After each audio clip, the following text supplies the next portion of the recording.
Radhe Radhe friends, आइए हम सब ऋषि पंचमी की कथा सुनते हैं। कथा सुनने के लिए हम एक लोटा जल रखेंगे और हाथ में फूल लेंगे। इसमें अक्षत का प्रयोग नहीं करना चाहिए, इसलिए हम अक्षत नहीं लेंगे, केवल फूल लेंगे और कथा सुनेंगे। तो आइए हम कथा सुनते हैं। विदर्भ देश में उत्तक नाम के एक सदाचार ब्राह्मण निवास करते थे। उनकी पत्नी व्रता नारी सुशीला से एक पुत्री और एक पुत्र का जन्म हुआ। पुत्र सुविभूषण ने वेदों का अध्ययन किया। कन्या का समयानुसार एक सामान्य कुल में विवाह कर दिया गया, पर विधि के विधान से वह कन्या विधवा हो गई तो वह अपने अस्तित्व की रक्षा पिता के घर रह कर करने लगी।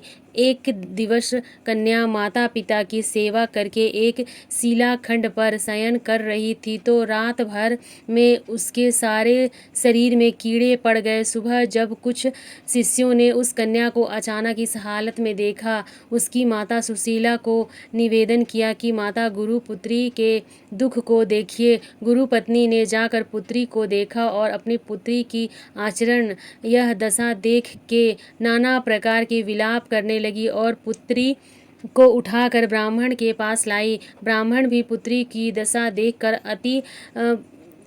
अति विलापित हो उठे प्राप्त हुए और देखी हुई। तब ब्राह्मण ने हाथ जोड़कर कहा, महाराज, यह क्या कारण है कि इस पुत्री के शरीर में कीड़े पड़ गए हैं। तब ब्राह्मण ने ध्यान धर के देखा तो पता चला कि इस पुत्री ने तो 7 जन्म पहले ब्राह्मण थी, तो एक दिन रजस्वला होते हुए भी घर के तमाम बर्तन भोजन सामग्री छूली और ऋषि पंचमी व्रत को भी अनादर से देखा। उसी दोष के कारण इस पुत्री के शरीर में कीड़े पड़ गए, क्योंकि रजस्वला वाली स्त्री प्रथम दिन चांडिल के बराबर व दूसरे दिन ब्रह्मघातिनी के बराबर, तीसरे दिन धोबिन के समान शस्त्रहीन से मानी जाती है। तुम्हारी कन्या ने ऋषि पंचमी व्रत के दर्शन अपमान के साथ किए गए ब्राह्मण कुल में जन्म हो तो पर शरीर में कीड़े पड़ गए हैं। तब सुशीला ने कहा, महाराज, ऐसे उत्तम व्रत को आप विधि के साथ वर्णन कीजिए जिससे संसार के प्राणी मात्र इस व्रत से लाभ उठा सके। ब्राह्मण बोले, हे धार्मिक, यह व्रत भाद्रपद मास की शुक्ल पक्ष की पंचमी को धारण किया जाता है।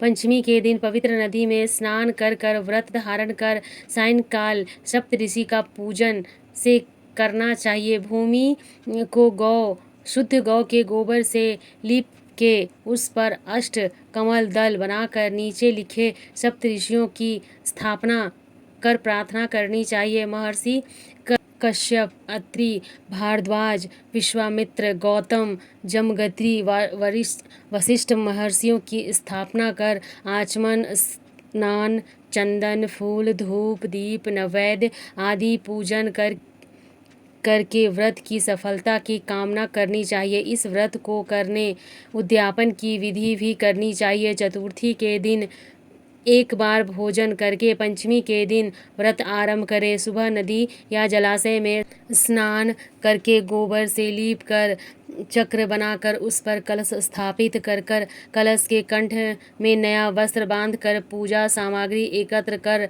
अष्टकमल दल पर सप्तऋषियों की सुवर्णिम प्रतिमा स्थापित करें। फिर पड़ोपचार से पूजन कर रात्रि को पुराण का श्रवण करें। फिर सुबह ब्रह्मा भोजन कराकर दक्षिणा देकर संतुष्ट करें। इस प्रकार इस व्रत का उद्यापन करने से नारी सुंदर रूप लाभान्वित को प्राप्त होकर सौभाग्य होकर धन व पुत्र से संतुष्ट हो उत्तम गति को प्राप्त होती है।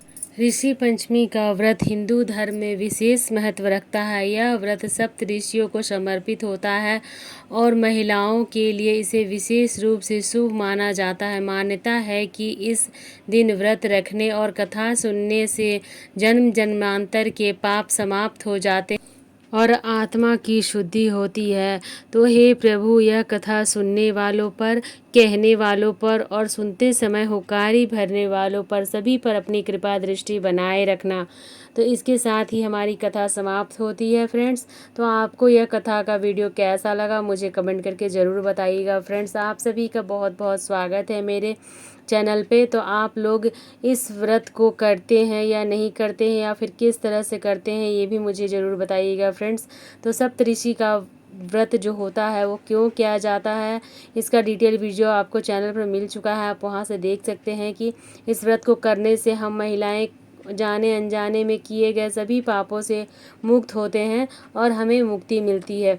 अब इसके बाद हम हाथ में लिए हुआ फूल और अक्षत भगवान को समर्पित करेंगे। राधे राधे फ्रेंड्स।